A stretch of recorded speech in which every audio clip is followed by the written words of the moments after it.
The rapture is a very touchy subject, and culturally speaking I find it to be absolutely fascinating.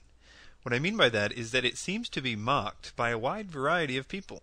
By those that hate Christianity, which I'm only half joking when I say that gives the idea some credibility to me, but it is also mocked by certain Christians. I've done several studies on the harpazo or rapture over the past 2 years to decide what I thought about it, and have listened to many Christian theories about why it should be overlooked. The first thing that I found was that many Christians who righteously tell other Christians that they have been deceived by the rapture teaching are usually citing a reason that they themselves have failed to fact-check. I am speaking of Margaret MacDonald. I can't tell you how many times this has been served up to me as the sole reason to ignore the rapture. They say that Margaret MacDonald had a satanically inspired vision which introduced the idea of the pre-tribulation rapture, and that this was later promulgated by John Nelson Darby. The first thing you should do when presented with this information is to ask the person to provide a specific quote from her vision that they feel is speaking of a pre-tribulation rapture. They will 9.5 times out of 10, if they are honest, tell you that they haven't actually read what it says. They have simply believed someone who had told them this story, which I would add is exactly what they are accusing everyone else of doing. The fact is that MacDonald's vision doesn't speak at all of a pre-tribulation rapture. If anything, it is speaking of a post-tribulation rapture. But it's hard to even get that from the vision, because the timing of the rapture in her vision is very ambiguous. But it is definitely not pre-tribulation. And I find this more like a well-placed lie that has caused many people to simply stop studying the matter. Also, I have found her connections to John Darby are themselves contrived. Many people say that the pre-tribulation or pre-wrath rapture wasn't taught until the early 1700s, and therefore it couldn't be true. To that I would say that the early church did indeed teach it, up until the time when the Catholic Church took over. To me, the obvious reason that the teachings emerged again around the 1700s was because that was when the Bible, after well over 1,000 years of being unavailable to the common man, became widely read and studied again. All kinds of other true biblical teachings emerged at that same time that had been lost since the early days, because people were able to read it for themselves. So to say that it wasn't taught during the 1,000+ years that the Catholic Church kept people from reading the Bible isn't a very good explanation. It's like saying that we shouldn't believe the rapture because the Catholic Church didn't teach it. It is not my intention in this video to present a detailed case for any particular version of the rapture. As one famous scholar said, the reason that there is a debate is because there is a debate, meaning that a reasonable case can be made for different positions, but all generally seem to believe that a rapture of some sort will indeed happen. They differ on the time, however.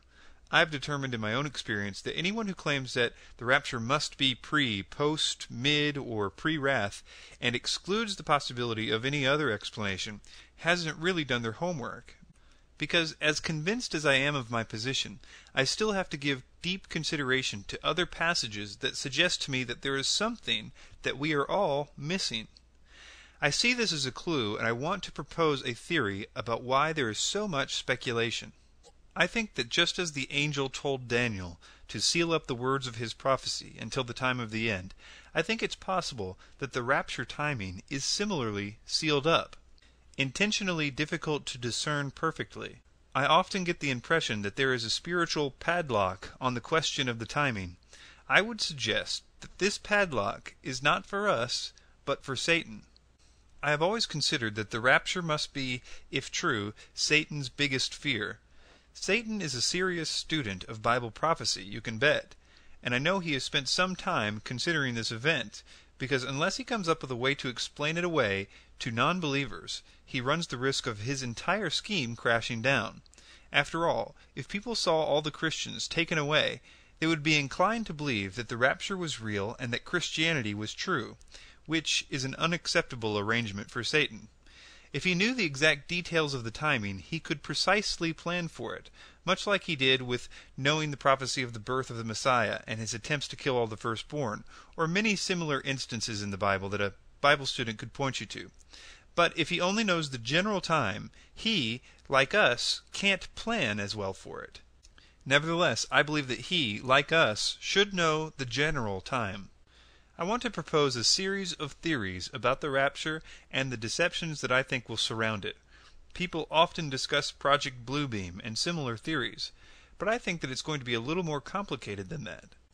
First, I want to suggest that Satan is going to kill two birds with one stone, so to speak, with his rapture explanation. I think the primary mission is to explain away this event to keep people from seeing the truth of it. But I think that he can use this explanation to get a lot more done for his ultimate goal. The same explanation can be used to unite the world to a single religion, while simultaneously giving a global reason to persecute Christians. After much thought, I am convinced, for several reasons, that this explanation will be aliens, along with certain aspects of the 2012 propaganda. And I think we are all being prepared for this in several ways. What if there was an event like a rapture? I tend to think it will be accompanied by a massive earthquake, like in the sixth seal in the book of Revelation, a la David Lowe's book, Earthquake Resurrection, but that's besides the point. What if aliens immediately showed up, claiming responsibility for the rapture? Many of us would be so shocked we would be inclined to believe anything that they said.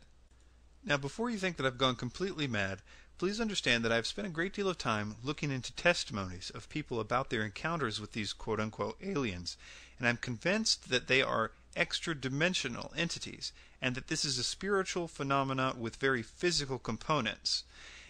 And perhaps most interestingly is that they are very much subject to the authority of Jesus Christ. Please look into the description section for a huge list of references to this fact. So this brings up 2 points. One, that many people who have alien abduction experiences, and interestingly other experiences like channeling and other types of communication with this realm, report a similar preoccupation that these beings seem to have. Remember, this is reported by non-Christians who usually have no clue that they are actually communicating with demons who have a very specific agenda. They are usually told by the entities that they are talking to aliens or angels or light beings or ascended masters or whatever the person's paradigm allows. But the interesting thing is that they all say the entities are telling them to tell people about a coming cleansing of the earth, a ridding of the earth of those that are not ready for the new age. They are told that they will be taken away to be made ready to rejoin society.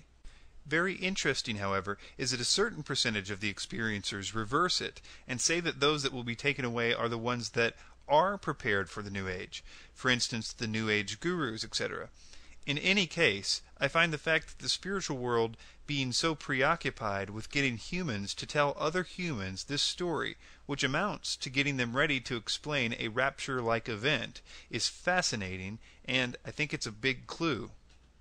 The other aspect is that if it were true that these entities had figured out a way to gain physical bodies, which I'm still not convinced of, but were still subject to the authority of Jesus, which I am sure of, see description section, they would automatically find no spiritual resistance if they were to present themselves right after all the Christians just left.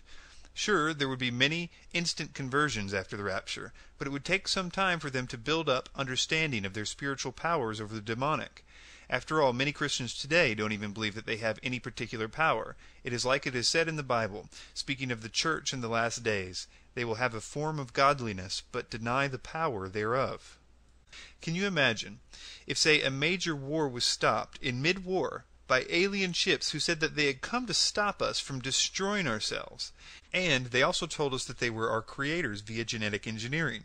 This would cause a few things to happen.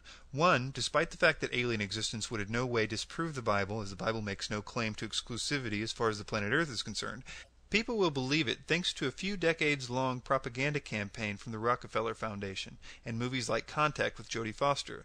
They will begin a new religion based on this, and it will create kind of a world patriotism, which so many movies have depicted. This would overnight create not just a desire, but a demand for a world government.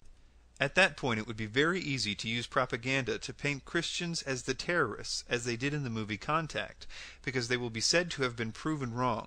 It will also be the pinnacle of a massive psychological campaign which has consistently reiterated that all wars are caused by religion, which is a very important lie that a great deal of money and effort has gone into propagating.